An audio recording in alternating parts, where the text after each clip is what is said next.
falando de jogador que tem à disposição, mas também de peças que devem sair nesta janela de transferências, que é o Recalde, jogador que não vem sendo relacionado pelo técnico Léo Condé, chegou a atuar em apenas 5 partidas neste ano, e até quando a gente faz o panorama de meio-campistas que passaram pelo Ceará em 2025, ele é o 4º atleta, contando com Lucas Mugni, Matheus Araújo e Rômulo, praticamente escanteado. E hoje, André, surgiu ali nos portais do Paraguai que o Recalde teria interesse ali do Olímpia. O Olímpia teria conversado com o Ceará e vem conversando para poder levar o paraguaio, repatriá-lo no caso, né? O Recalde, que já jogou no Olímpia, estava por lá, foi muito bem com a camisa do time paraguaio e aqui no Vozão não conseguiu render aquilo que esperava. Ele, no total, tem 49 jogos, 6 gols e 3 assistências. Então, vamos ver como é que segue essa novela do Recalde, que no começo do ano até teve uma ideia do Júnior Barranquilla da Colômbia para poder levá-lo, mas ele preferiu ficar no Vozão, mas as coisas não deram certo para ele.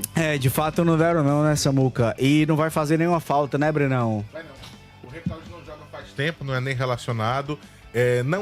Não tá mais entre as opções do Léo Condé. É óbvio que se numa situação de perder jogador por lesão e por cartão precisar, ele vai chamar, mas não é um cara que tá ali no raio de visão do Léo Condé para os jogos, no sentido dele querer colocar, dele achar que tá agregando, e isso é óbvio porque ele não tem colocado, não tem nem levado o Recalde para o banco de reservas. A renovação do Recalde, ela foi feita, o Samuca pode me tirar essa dúvida, eu não sei se tinha alguma coisa automática, Samuca, para renovar. No fim do ano. Quando ele chega já foi um contrato de 2 anos. Ele poderia ter saído e não saiu, né? Exato. Pois é, a grande questão, assim, ele já tinha o contrato então, ele tinha que permanecer, mas o Recalde eu já acho que já não tinha ido bem ano passado, André. Na Série B, Verdade. Ele teve alguns lampejos, fez alguns gols ali, mas nada que chamasse atenção, não era titular. Ele só foi titular no começo, quando ele chegou, fez algumas partidas em sequência, depois acabou perdendo todo e qualquer protagonismo e na Série A ficou mais apagado ainda. É óbvio que um jogador como o Recalde também não é barato, porque quando ele veio no passado, ele já escolheu vir para um clube que estava na 2ª divisão do futebol brasileiro, mas porque o Ceará fez uma oferta muito interessante para ele, inclusive financeiramente falando, e é um cara que você está pagando caro e que muitas vezes você não está contando com ele para os jogos que você tem pela frente. Acho natural o Ceará buscar um caminho para o Recalde, e o empréstimo é o melhor, porque dificilmente alguém vai chegar aqui e vai pagar multa para levar. O empréstimo é natural, e acho inteligente também você buscar o Olímpia, que é um time que ele já jogou, que tem uma certa identificação, o torcedor pode ficar animado. A imprensa paraguaia tá falando nisso desde de manhã, porque é um cara que já passou por lá e sempre mexe um pouco quando o jogador tem boa passagem, sempre mexe um pouco com o torcedor. Acho que o Ceará faz uma boa estratégia em tentar encaminhar esse empréstimo com o Olímpia. Resta saber se vai dar certo, se o Olímpia quer de fato contar com esse jogador e se vai acertar algum tipo de divisão salarial para ficar com o Recalde. Não tem nada nesse momento, como disse o Samuca, acertado, mas eu acho a conversa interessante e quem sabe o Olímpia top levar o Recalde por empréstimo. Acho que sairia ganhando o Ceará com isso. Olha, eu sinceramente fico pensando, os times têm departamentos especializados para tudo no mundo, né? Tem aquele avalista disso, avalista daquilo. E para contratar um jogador, sempre se diz, não é só um cara que decide, não. Colegiado. E tem gente especializada, que tem condição de mapear, tem uma visão tremenda no mercado. Tem um jogador como Recalde. Eu, a princípio, pensei que ele tinha até pouca idade, sabe?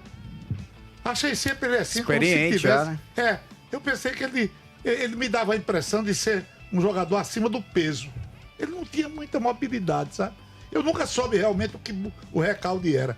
E o Recalde foi utilizado até de centroavante, foi? Foi. Teve jogo que Falso ele entrou 9. e tal, falso 9, pronto. O maldito falso 9, entendeu? Jogador Maldito de falso mediano 9. pra baixo. Mediano pra baixo. E aí eu fico sem contar direito. Ele passou 2 anos aqui aí. Ele chegou no ano Ano passado inteiro e esse ano agora, né? E esse ano, né? E ele veio com grande expectativa, porque ele estava sendo camisa 10 do News Old Boys e estava sendo destaque na Sul-Americana por lá. Oi? Até o News Old Boys foi eliminado e aí o Recalde veio pro Ceará com essa expectativa de ser o 10 do Vozão na Série B de 2024. Só que ele não conseguiu vencer nem o Lucas Mugni na concorrência interna do clube e acabou, neste ano, perdendo espaço também pro Matheus Araújo e pelo Rômulo. Foi uma passagem decepcionante do Recalde, eu também esperava mais, isso é fato. Mas com base nisso que você estava falando, Wilton, de que os departamentos de análise, tem muitos profissionais que fazem o mapeamento e etc. Mas o erro vai acontecer, o erro vai fazer parte. A questão que a gente tá apontando aqui é porque é um cara que chegou com uma grande expectativa, isso é verdade.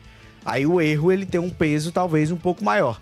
Mas nesse ano, pelo menos, e eu acho que no ano passado também, nas condições que foram dadas, o Ceará conquistou seus 2 grandes objetivos, foi campeão cearense invicto, tirando o título do rival Fortaleza, e conseguiu acesso.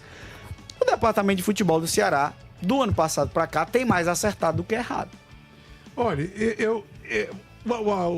a Sul-Americana é muito ruim. A Sul-Americana tem time ruim e não é pouco. New Old Boys, foi destaque do New Old Boys. Vai ver o que é que esse New Old Boys joga. Eu fico meio cabreiro, sabe? Com determinadas escolhas. E quando eu falo isso, eu tô falando só de Recalde, não. Se a gente for olhar a relação de bola fora em matéria de contratação, não é pouca coisa. Isso custa grana. Então, eu acho que para ter especialização em determinado assunto, eu acho que o número de erros tem que ser menor. A dose de erro tem que ser menor. Não foi só ele, não.